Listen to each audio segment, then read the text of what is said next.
ഹോർമൂസിൽ American കപ്പൽ Iran ആക്രമിച്ചതിനു പിന്നാലെ ഇറാന് വൻ തിരിച്ചടിയുമായി അമേരിക്ക. 3 വാണിജ്യ കപ്പലുകളായിരുന്നു ഇറാൻ ആക്രമിച്ചത്. അതേ നാണയത്തിൽ തന്നെ അമേരിക്ക ഇറാനെ ഇപ്പോൾ തിരിച്ചടിച്ചിരിക്കുകയാണ്. കഴിഞ്ഞ ദിവസം ആരംഭിച്ച സൈനിക നടപടിയിൽ ഇറാനിലെ വ്യോമ പ്രതിരോധ സംവിധാനങ്ങൾ, തീരദേശ നിരീക്ഷണ സംവിധാനങ്ങൾ, ഉപരിതലത്തിൽ നിന്ന് വായുവിലേക്കുള്ള മിസൈലുകൾ, ക്രൂയിസ് മിസൈലുകൾ, ഡ്രോൺ വിക്ഷേപണ കേന്ദ്രങ്ങൾ എന്നിവയാണ് US ലക്ഷ്യമിട്ടതെന്ന് പെന്റഗൺ വൃത്തങ്ങൾ അറിയിച്ചു. ദക്ഷിണ ഇറാനിലെ സിരിക് തുറമുഖം, ഖെഷം ദ്വീപ്, ബന്ദർ അബ്ബാസ് എന്നിവയ്ക്ക് സമീപം സ്ഫോടനങ്ങൾ ഉണ്ടായി. സിരിക് തുറമുഖത്തെ വാണിജ്യ കേന്ദ്രങ്ങളിലുണ്ടായ ആക്രമണത്തിൽ പലർക്കും പരിക്കേറ്റതായും റിപ്പോർട്ടുകളുണ്ട്.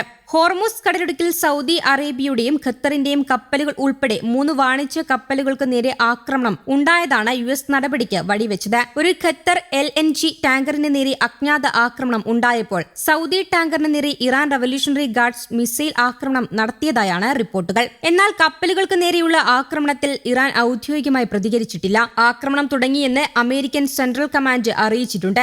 മേഖലയിലെ അന്താരാഷ്ട്ര കപ്പൽ ഗതാഗതത്തിന്റെ സുരക്ഷ ഉറപ്പാക്കുന്നതിനും തങ്ങളുടെ താൽപര്യങ്ങൾ സംരക്ഷിക്കുന്നതിനുമാണ് അടിയന്തര സൈനിക നടപടിയെന്നാണ് US പ്രതിരോധ മന്ത്രാലയം വ്യക്തമാക്കുന്നത്. ഈ സംഭവ വികാസങ്ങൾക്ക് പിന്നാലെ ഇറാനിയൻ എണ്ണ കയറ്റുമതിക്ക് ഏർപ്പെടുത്തിയിരുന്ന ഉപരോധം താൽക്കാലികമായി നീക്കിയ ഉത്തരവ് US ട്രഷറി വകുപ്പ് റദ്ദാക്കി. ജൂൺ 17 ഒപ്പുവച്ച വെടിനിർത്തൽ കരാർ പ്രകാരം ഓഗസ്റ്റ് 21 വരെ എണ്ണ വിൽപ്പനയ്ക്ക് അനുമതി നൽകിയിരുന്നു. എന്നാൽ കരാർ ലംഘിച്ചെന്ന് ചൂണ്ടിക്കാട്ടി 20 ദിവസത്തിനുള്ളിൽ US ഈ ഇളവ് പിൻവലിക്കുകയായിരുന്നു. അമേരിക്കയുടെ നടപടി കരാറിന്റെ 10ാം വകുപ്പിന്റെ ലംഘനമാണെന്ന് ഇറാൻ വിദേശകാര്യ മന്ത്രാലയം കുറ്റപ്പെടുത്തി. ഫെബ്രുവരി അവസാനം മുതൽ ഇറാനെതിരെ USഉം ഇസ്രയേലും തുടങ്ങിയ യുദ്ധം അവസാനിപ്പിക്കാൻ ലക്ഷ്യമിട്ട കരാറാണിത്. തങ്ങളുടെ ദേശീയ സുരക്ഷ ഉറപ്പാക്കാൻ ഏത് നടപടിയും സ്വീകരിക്കുമെന്ന് ഇറാൻ വ്യക്തമാക്കിയിട്ടുണ്ട്.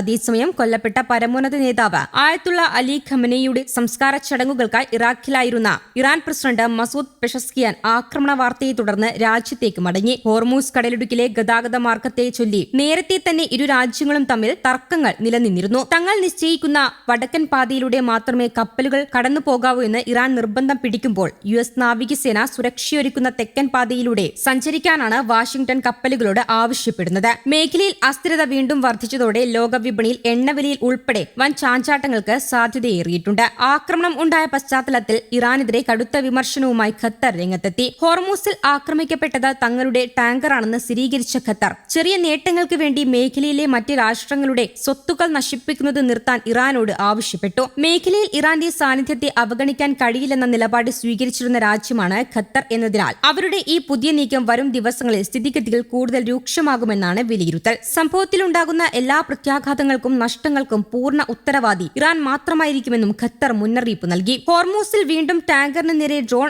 ആക്രമണം ഉണ്ടായതായി UK ഏജൻസിയും സ്ഥിരീകരിച്ചിട്ടുണ്ട്.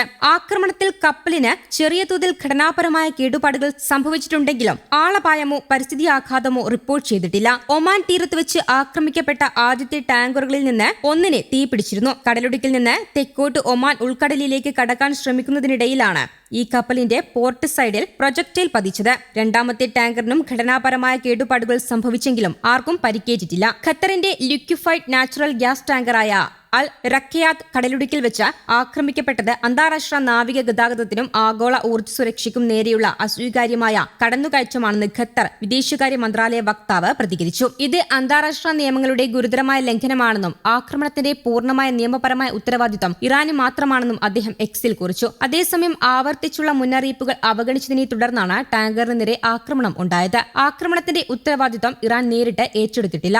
News desk Kerala Kaumudi.